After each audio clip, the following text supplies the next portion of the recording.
Today I want to tie a stimulator with your great attractor stonefly pattern out here in the West. I've got a size 12 stonefly hook in the vise and some 6/0 unithread, tie in right behind that eye. And I'm going to stop my thread right about the halfway point, get rid of that waste. And I've got a hock of deer hair here. And I'm going to snip a good bunch off, maybe about the diameter of a pencil, a little bit thinner. And then you can use Velcro. I like to use the tips of my scissors and just kind of run these fibers through my finger and thumb, kind of roll them a little bit, opens them up, and then with my fingertips you can see a couple fibers came out, but a lot of fluff comes out.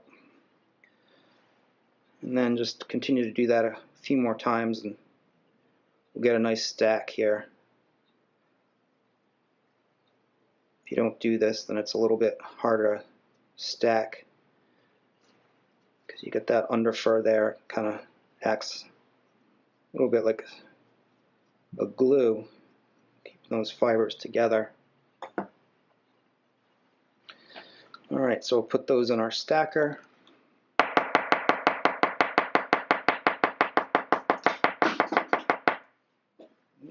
Lost a bobbin there off the table.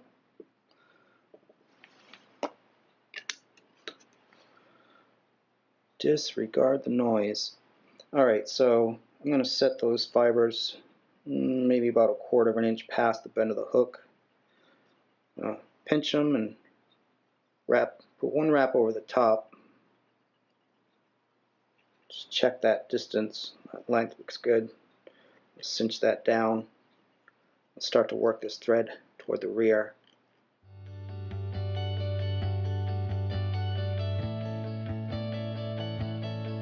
So I want to tie in hackle now, and I like this light dun for the abdomen of this fly. I think you can use a lot of different colors. Doesn't maybe matter so much, but I just like this light dun color. So I'm just clearing the end of this feather. Give me a clean tie-in point here. I'm going to tie that in on the side closest to me. A couple wraps over it good and tight. And then I'm comfortable trimming out this butt end. And I've got some dark yellow superfine dry fly dubbing, which is just about the nicest stuff in the world that you can possibly work with. Dub's really easy. And I'm just going to dub. Stop right about there, which is what? Roughly about halfway up the shank of the hook, I would say. And now I'm going to take this feather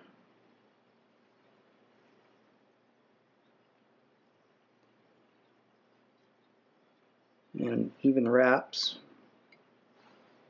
You can use your vise to help you here if you want, which I'm doing. Just wrap this hackle forward. Happy with that. Tie off this feather.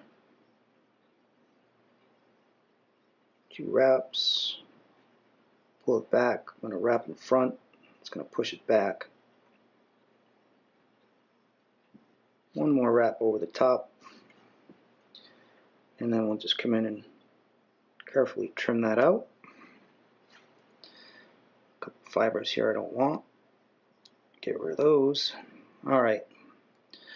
So that looks pretty good. I'm happy with that. Now we're going to tie in our wing. Come back to my hock of deer hair.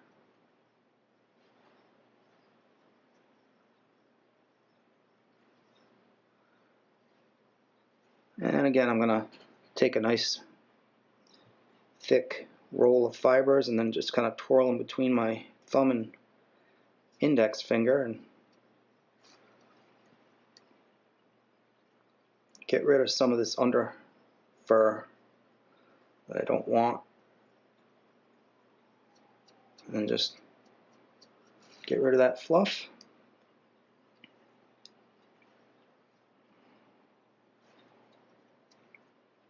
It's real staticky, and that's what kind of keeps the hair from stacking real well. So you want to just kind of get as much of that out as you can. You can use Velcro for this too, or a comb. I like to do it with the scissors. I think it does a pretty good job.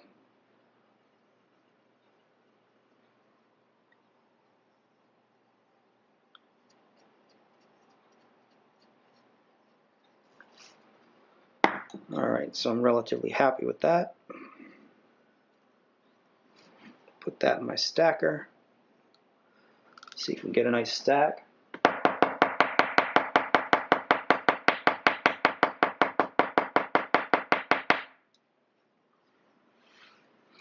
That looks really good. I'm happy with that. So I'm going to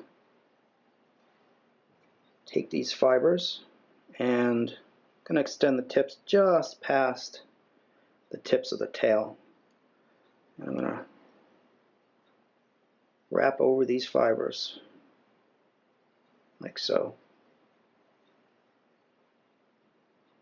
I'm actually going to wrap through them,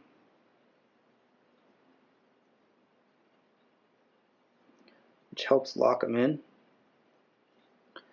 Makes trimming them out a little bit more difficult, but it gives you a nice secure wing.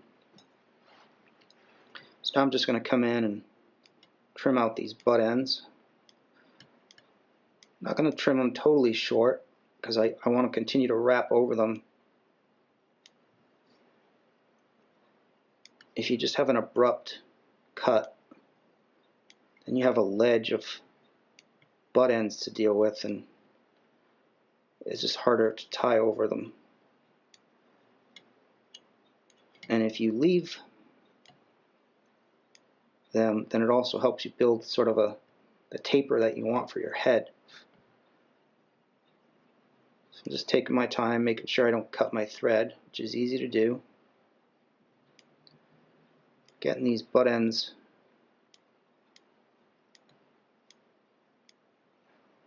trimmed up, but so that they're still there so I can wrap over them and really secure that wing down.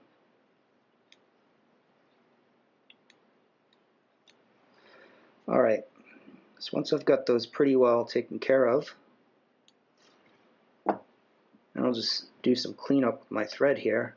You can see I'm just wrapping right through those and over them. And instead of a distinct ledge, we're going to get kind of a taper. And we're really going to lock those fibers down so it's not going to roll on us.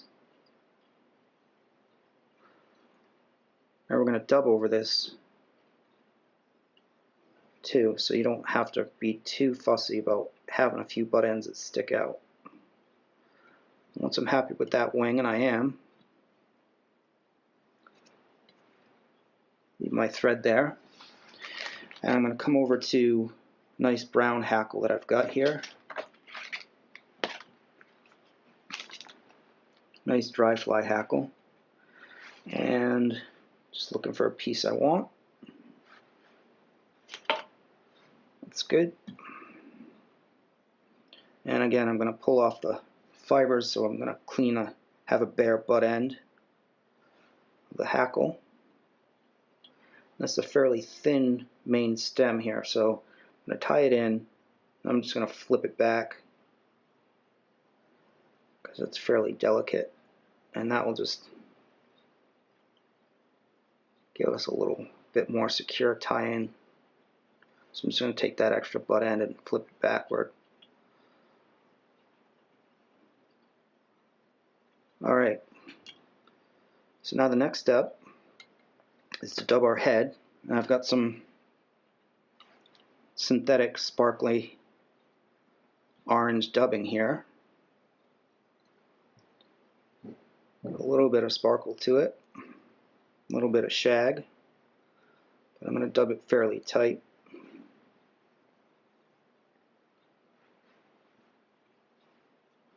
And I'm just going to coax that wing back and start dubbing my head. Take a little bit more. Not quite happy with that yet.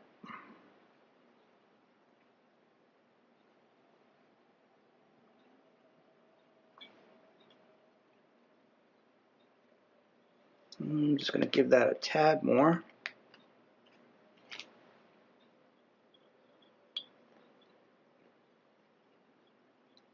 Just a touch more head. There we go. Looks good. And then we'll take our nice brown hackle here. Just using my fingers. You can use your pliers if you want. And I'm going to make one full turn right behind or right in front of that wing. And then we'll just, in even turns, bring it through this orange dubbing. Oop. Let go. Make a full turn through here. And then we'll give this another shot. There you go. Bring my thread over the top. Pull that hackle back. Put some thread in front of it and start to build a little bit of a head. I'm going to come over that feather once or twice more. Trim that out. Trim these out. Don't need those either. And work up a little bit more of a head here. Thanks for watching. I really appreciate it. This is a great stonefly or attractor pattern. Put a whip finish on this. Really appreciate you watching. Subscribe if you like it. Leave questions or comments if you have those.